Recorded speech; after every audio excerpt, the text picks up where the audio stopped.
En un pueblo remoto de las montañas de Oaxaca, donde las estrellas parecían colgar más bajas que en cualquier otro lugar y el viento susurraba secretos antiguos, vivía un muchacho llamado Mateo.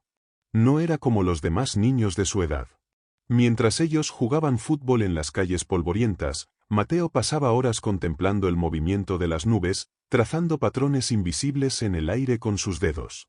A sus 15 años, Mateo había crecido bajo la tutela de su abuelo don Ignacio, un hombre que nunca había pisado una universidad pero que poseía una sabiduría que trascendía cualquier título académico. Desde pequeño, le había enseñado a ver el mundo a través de números y ecuaciones, a entender el lenguaje secreto que gobierna el universo. Los números son la voz del cosmos, mijo, le decía mientras trazaban figuras en la tierra húmeda. Quien aprende a escucharlos, nunca estará perdido. Pero don Ignacio había fallecido hacía 3 años, dejando a Mateo y a su madre solos, luchando por sobrevivir. La vida en el campo era dura, y las oportunidades escasas. Sin embargo, el talento de Mateo no pasó desapercibido para el maestro Ortiz, el único profesor de matemáticas de la escuela local, quien convenció a su madre de que el chico merecía una oportunidad en la ciudad.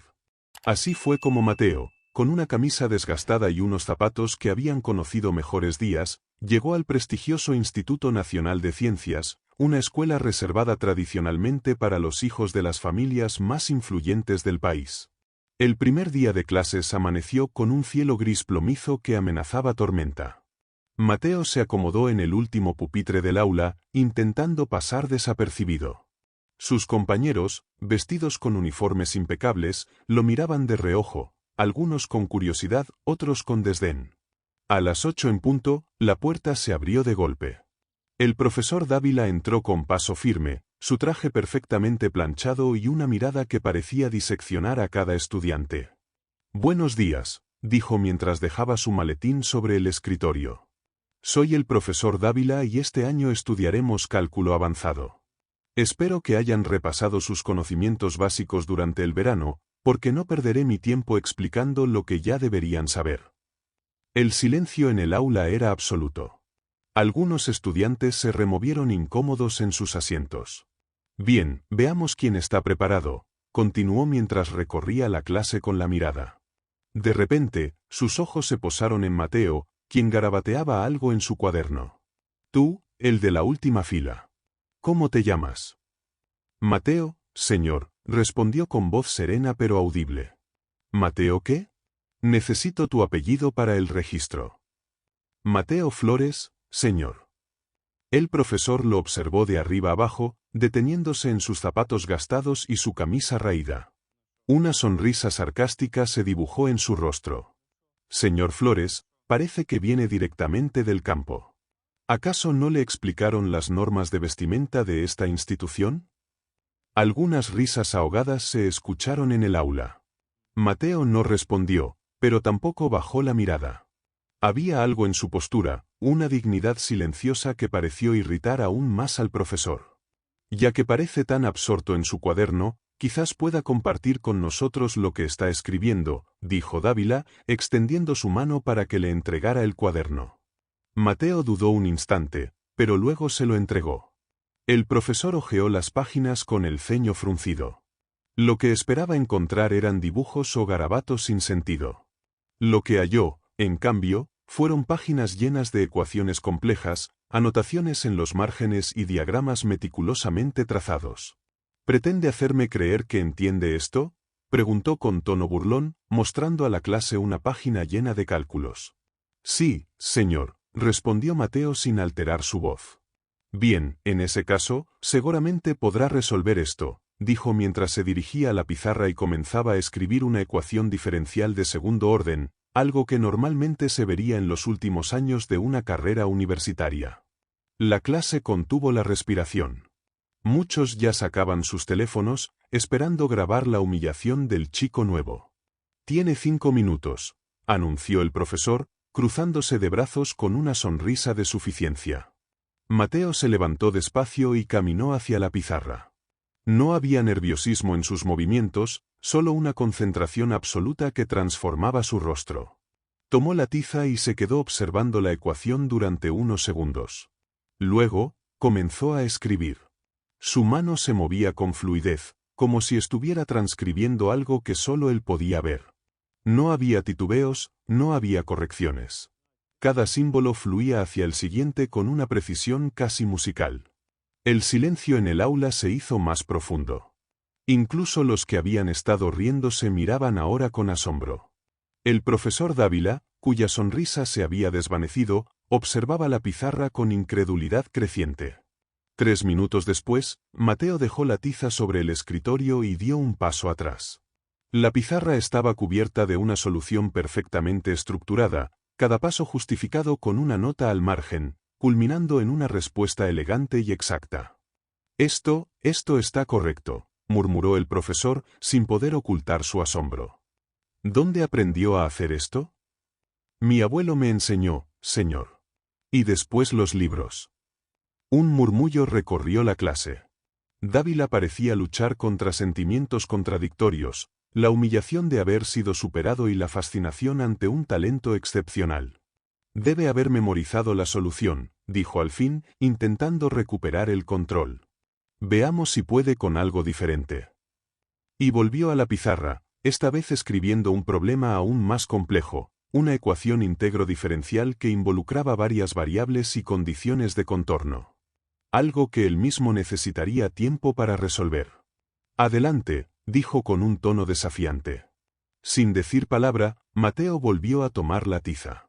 Esta vez, todos los estudiantes observaban con genuino interés. No había teléfonos grabando, ni risas contenidas. Solo el sonido de la tiza contra la pizarra rompía el silencio. Su mano se movía con la misma seguridad que antes, trazando símbolos y números con una elegancia que parecía imposible para alguien de su edad. En sus ojos había una luz, como si estuviera viendo más allá de la pizarra, hacia un plano donde los conceptos matemáticos existían como entidades tangibles. Cuando terminó, el silencio era absoluto. La solución, desarrollada de manera impecable, ocupaba casi toda la pizarra. El profesor Dávila la examinó detenidamente, buscando algún error, alguna inconsistencia que le permitiera recobrar su autoridad. No encontró ninguna. ¿Cómo es posible?, preguntó más para sí mismo que para Mateo. Las matemáticas están en todas partes, señor, respondió el muchacho. En el campo, en la ciudad, en el vuelo de un pájaro o en la forma en que crece una planta. Mi abuelo me enseñó a verlas. Entonces, por primera vez desde que entró al aula, Mateo sonrió. No era una sonrisa de triunfo o de arrogancia. Era la sonrisa serena de quien ha encontrado su lugar en el mundo. El silencio se rompió con un aplauso solitario. Luego otro, y otro más. En segundos, toda la clase aplaudía. Algunos incluso se habían puesto de pie. El profesor Dávila, aún desconcertado, se apartó de la pizarra y miró a Mateo como si lo viera por primera vez. «Puede volver a su asiento, señor Flores», dijo finalmente, con un tono muy diferente al que había usado antes. Mateo regresó a su pupitre con la misma calma con la que se había levantado. No buscaba el reconocimiento, no necesitaba la validación. Para él, resolver aquellas ecuaciones era tan natural como respirar. Cuando la clase terminó, los estudiantes salieron en silencio, muchos aún procesando lo que acababan de presenciar. Mateo guardó sus cosas lentamente, sin prisa. Cuando estaba a punto de salir, el profesor lo llamó. «Flores, espere un momento». Mateo se detuvo en el umbral de la puerta, expectante. «¿Dónde aprendió realmente todo esto?», preguntó Dávila, esta vez sin hostilidad, con genuina curiosidad. «Se lo dije, señor. Mi abuelo comenzó a enseñarme cuando tenía 5 años. Él decía que las matemáticas son el lenguaje con el que Dios escribió el universo». ¿Y su abuelo era matemático? No, señor. Era campesino, como mi padre. Pero entendía los números mejor que nadie que yo haya conocido. Dávila asintió lentamente, como si intentara reconciliar esta información con lo que acababa de presenciar. Lo subestimé, Flores. No volverá a suceder. Mateo asintió levemente y salió del aula. Afuera, el pasillo estaba casi vacío. Solo una chica esperaba, apoyada contra la pared. Era Ana, una de las pocas que no se había reído cuando el profesor intentó humillarlo. Eso fue increíble, dijo mientras comenzaban a caminar juntos. Nunca había visto a Dávila quedarse sin palabras. No quería causarle problemas, respondió Mateo. Solo respondí lo que me preguntó. ¿Dónde aprendiste todo eso? ¿En tu antigua escuela? Mateo sonrió con nostalgia. Mi escuela tenía un solo salón para todos los grados. No, fue mi abuelo quien me enseñó. Él veía patrones donde otros solo veían caos. ¿Y ahora quién te enseña? Los libros. La naturaleza. Todo tiene una lógica matemática si sabes dónde buscar. Ana lo miró con una mezcla de curiosidad y admiración. Creo que las cosas van a cambiar mucho para ti a partir de ahora. No se equivocaba. Para el final del día, la historia del chico campesino que había humillado al temido profesor Dávila se había extendido por todo el instituto. Algunos lo contaban con asombro, otros con incredulidad, pero todos con el respeto que impone lo extraordinario. Esa noche, en la pequeña habitación que compartía con otros 2 estudiantes becados, Mateo escribió una carta a su madre. Le contó sobre su primer día, sobre los profesores y los compañeros, pero omitió el incidente con Dávila. No quería que se preocupara, y además, para él no había sido un gran acontecimiento. Solo había hecho lo que sabía hacer. Antes de dormir, sacó de su mochila un pequeño cuaderno gastado. Era el diario de su abuelo, lleno de observaciones sobre la naturaleza, cálculos astronómicos rudimentarios y reflexiones filosóficas. Lo hojeó hasta encontrar una página marcada, donde don Ignacio había escrito años atrás.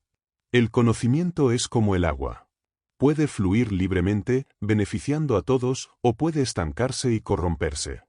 Nunca permitas que tu mente se convierta en un estanque, Mateo. Deja que sea un río. Con esas palabras resonando en su mente, Mateo cerró los ojos y se durmió. Mañana sería otro día, otro desafío. Pero por primera vez desde la muerte de su abuelo, sentía que estaba siguiendo el camino correcto. Los días siguientes transcurrieron como una extraña danza entre la normalidad que Mateo buscaba y la excepcionalidad que todos veían en él. El profesor Dávila había cambiado radicalmente su actitud, tratándolo ahora con un respeto cauteloso, casi temeroso, como si estuviera en presencia de algo que no comprendía del todo. Sus compañeros oscilaban entre la admiración y la sospecha. Para muchos, era difícil aceptar que alguien de su origen pudiera poseer tal dominio de las matemáticas. Debía haber algún truco, alguna explicación más acorde con sus prejuicios. Ana, sin embargo, se había convertido en su amiga. No le importaba de dónde venía Mateo, ni cómo había adquirido sus conocimientos. Le fascinaba su forma de ver el mundo, tan diferente a la suya. ¿Cómo lo haces?, le preguntó una tarde mientras estudiaban en la biblioteca. ¿Cómo puedes ver soluciones que ni siquiera los profesores entienden? Mateo reflexionó un momento antes de responder. Es como mirar un bosque. La mayoría de las personas ven árboles, hojas, ramas, elementos separados. Yo veo los patrones que los conectan, el sistema completo. Las matemáticas son así. No son números aislados, son relaciones, conexiones. Desearía poder ver el mundo como tú. Todos pueden. Solo que la mayoría ha sido enseñada a no mirar. El rumor sobre las habilidades de Mateo no tardó en extenderse más allá de las aulas. Una semana después del incidente, el director del instituto, el doctor Mendoza, lo llamó a su oficina. Era un hombre alto y delgado, con gafas de montura fina y una expresión perpetuamente preocupada.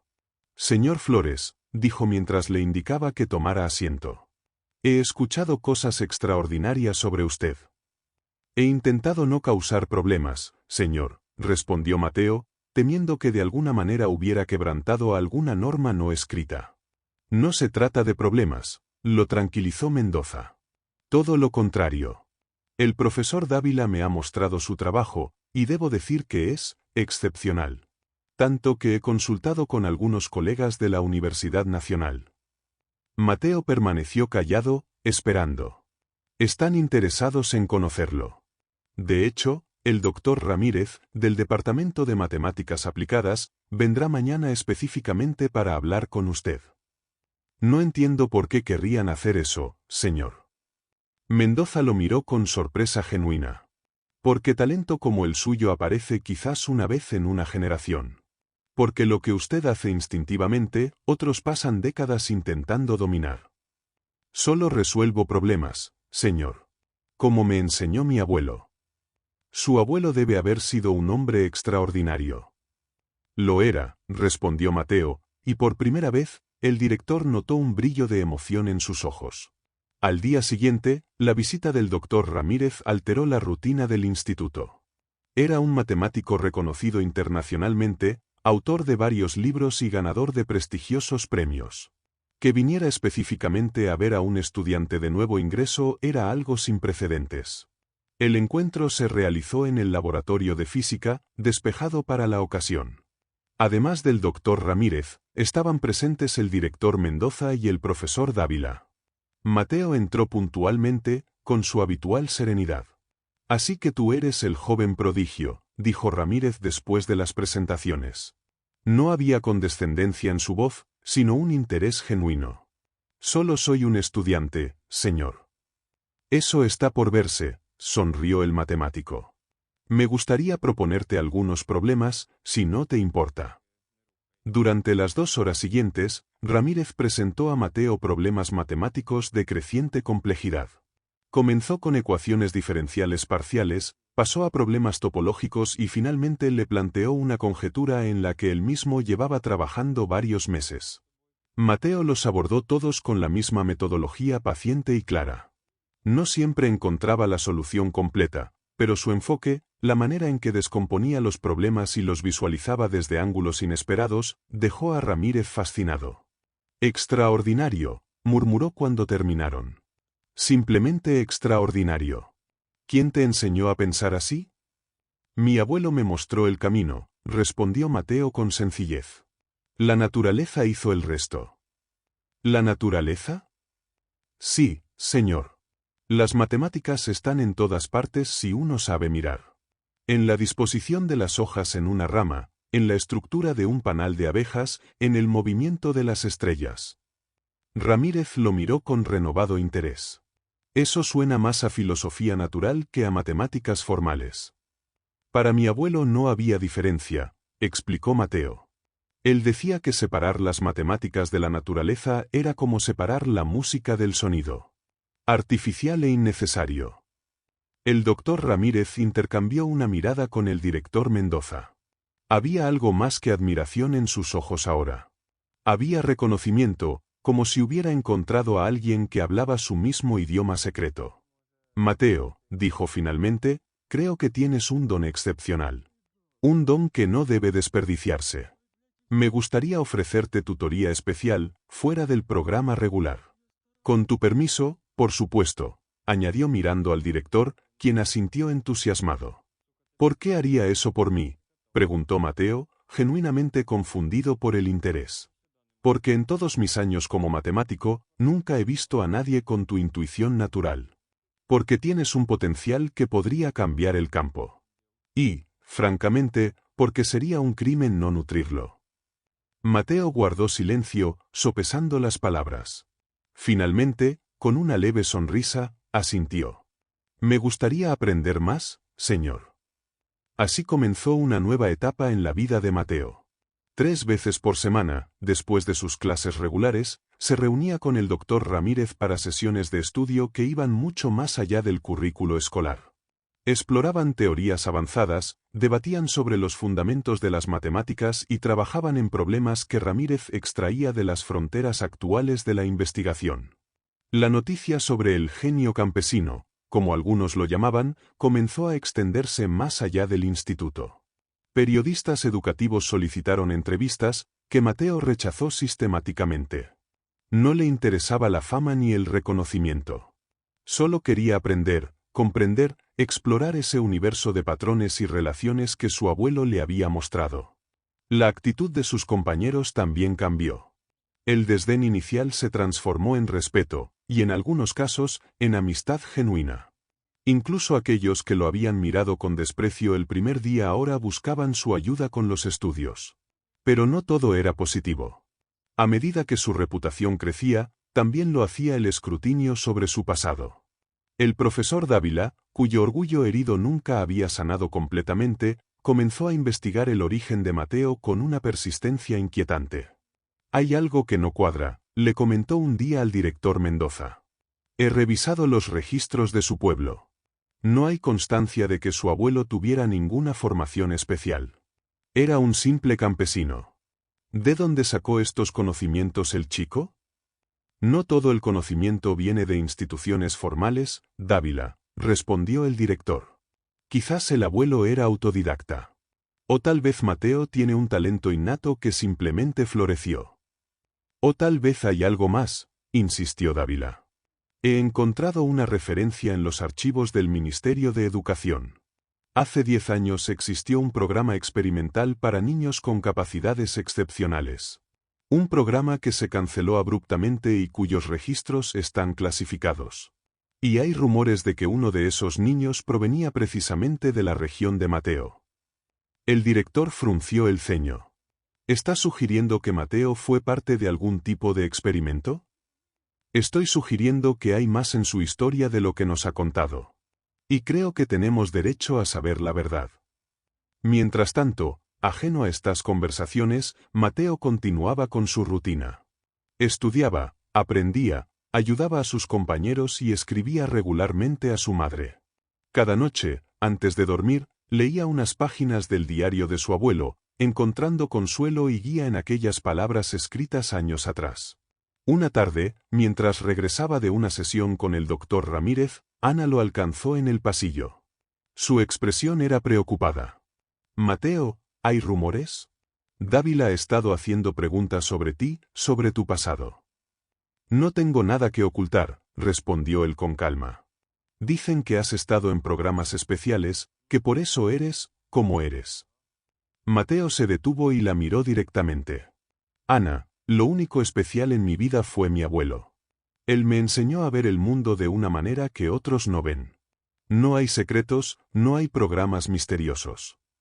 «Te creo», dijo ella después de un momento. «Pero Dávila está obsesionado. No puede aceptar que alguien sin su formación privilegiada pueda ser mejor que él. Un currículo personalizado. Acceso a los mejores recursos educativos del país. Eventualmente, becas para estudiar en las mejores universidades del mundo. A cambio, solicitaríamos su colaboración en la identificación y formación de otros jóvenes con talentos similares». Mateo guardó silencio, pensativo. Finalmente, extrajo del bolsillo la carta de su abuelo y la sostuvo frente a él como un talismán. «Agradezco su oferta, doctor Vega. Pero debo declinarla, al menos en los términos que propone». «¿Disculpe?» «Mi abuelo me enseñó que el conocimiento debe fluir libremente, como un río. No puede ser encauzado por instituciones ni programas. Estaré encantado de compartir lo que sé, de aprender lo que puedan enseñarme, pero siempre como un intercambio libre entre iguales. No como parte de un programa donde unos pocos deciden quién merece acceso al conocimiento y quién no». Un silencio denso llenó el aula. El doctor Vega parecía genuinamente desconcertado, como si nunca hubiera considerado un rechazo a su propuesta. «Creo que no entiende la oportunidad que se le está ofreciendo», dijo Finn.